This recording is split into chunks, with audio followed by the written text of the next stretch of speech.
bienvenue dans ce troisième numéro de... Alors comme je vous l'ai annoncé dans la précédente émission, nous allons consacrer à ce numéro sur les faux culs. Oui d'ailleurs, j'adore ton émission. Bien que l'expression être un faux cul vienne de cette pièce de costume, nous allons plus précisément nous intéresser au cul. Ouais, à moi les petits culs. Plus exactement, nous allons nous intéresser à l'évolution de la silhouette féminine entre 1800 et 1900, car elle a connu de nombreux éléments marquants en une période assez courte. Alors que le XVIe siècle ne jurait que par les vertugadins, une sorte de bourrelet placé sur les hanches, et que le XVIIIe ne jurait que par les paniers, des jupons balénés s'étendant sur la droite et sur la gauche, le XIXe siècle connaîtra plusieurs bouleversements esthétiques. Au début, entre 1815 et 1830, quelques femmes s'élargissent la taille par l'utilisation de coussins placés sous la jupe. Les plus coquettes d'entre elles utilisent des jupons pour s'arrondir la taille. Eh ben si elles étaient fans de Valérie Lamido, fallait bouffer plus, hein, puis se mettre des stickers sur le cul. Le but n'est pas tant d'élargir les hanches que d'affiner la taille par contraste, à la recherche d'une silhouette harmonieuse et féminine. C'est d'ailleurs cet effet qui sera recherché durant tout le 19e, que ce soit par l'utilisation des crinolines ou des tournures. A noter que la tournure est revenue à la mode au 21e siècle, grâce à des stars comme Gillo. Mais plus de structure là, juste des gros culs. La crinoline apparaît d'abord sous la forme de simples jupons placés sous la robe pour lui donner de l'ampleur. Dans les années qui suivirent, c'est la multiplication de ces jupons qui donnera plus d'ampleur aux robes, les femmes pouvant aller jusqu'à porter 7 jupons. Ouais, c'est comme moi, tu vois, pour sculpter ma silhouette, je porte 7 t-shirts en fait. Ça fait plus... C'est vers la moitié du 19e, en 1856, qu'apparaissent les premiers jupons à cerceau brevetés par W.S. Thompson. Il s'agit d'une structure de cuir, d'acier et de tissu qui permettent de toutes nouvelles excentricités en termes de diamètre de robe. On les appelle alors crinolines cage, car malgré toute la liberté qu'elles apportent, elles ont la forme d'une cage. C'était pour pas que le petit oiseau s'envole.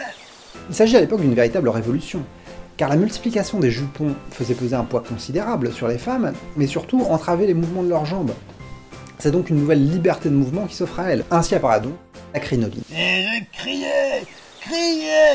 Noline, pour qu'elle revienne. Avec cette nouvelle structure apparurent également de nouveaux usages. Les femmes durent notamment réapprendre à s'asseoir pour éviter que le devant de leur robe se soulève, révélant leur dessous.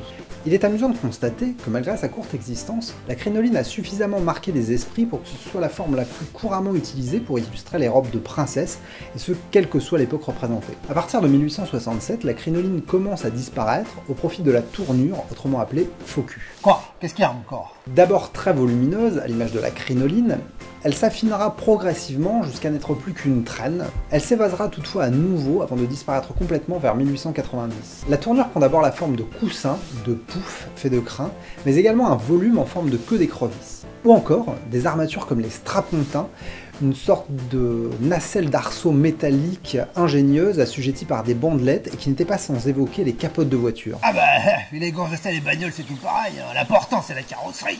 Ces systèmes rejettent le volume de la robe ou de la jupe vers l'arrière et accentuent la courbure des reins sur lesquels on tend de lourds tissus. En 1900, les structures disparaissent. La silhouette en S apparue avec la tournure reste à la mode mais moins appuyée. La jupe s'allonge dans le dos, toujours à la recherche d'une même fluidité. La taille reste fine et les hanches larges sont mises en valeur. Une forme qui perdurera durant la Belle Époque, mais ne survivra pas aux années 1920 et à la mode filiforme. Voilà, ce troisième numéro est maintenant terminé, vous êtes désormais incollable sur le cul. TQ. N'hésitez pas à laisser vos avis dans les commentaires.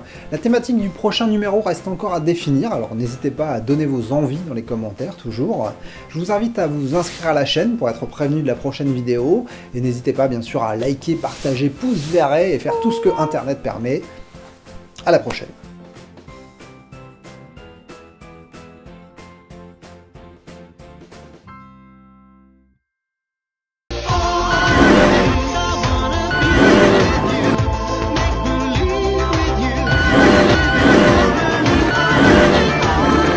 Grandeur nature. Ah ouais, je le fais souvent moi, au camping de la Gaule-les-Bains, de C'est de la grandeur merde. nature. Je parlais plutôt du jeu de rôle Grandeur Nature, autrement appelé GN.